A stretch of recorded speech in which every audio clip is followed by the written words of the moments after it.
Hello' everyone, কি খবৰ? আশা কৰোঁ সকলো ভালে।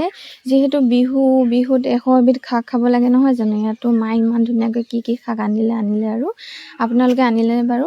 আৰু এইফালে ধুনীয়াকৈ গছত মাকৈ লাগি আছিলে, তাকো ছিঙি আনিছে। চাওকচোন ইমান ধুনীয়া দেখিছে শাকখিনি। আৰু এইফালে যিহেতু বিহু, আমি এতিয়া ধুনীয়াকৈ গাঁও ফুৰিবলৈ গৈ আছোঁ। মানে খুৰীদেউহঁতে বিহু খাবলৈ মাতিছে, তো তাকে আমি এতিয়া গৈ আছোঁ। আৰু চাওক এয়া এতিয়া আমি ইমান ধুনীয়াকৈ সাজি কাচি আহিলোঁ। মানে হুঁচৰি গোৱা বুলি খবৰটো পায়ে একদম এয়া ধুনীয়াকৈ ওলাই ল'লোঁ। আৰু চাহ খোৱা ভিডিঅ' একো কৰাই নহ'লগৈ ফূৰ্তিতে। আৰু এইফালে চাওকচোন ভুলে শুদ্ধৰে একদম ধুনীয়াকৈ ৰিলচ এটা বনালোঁ।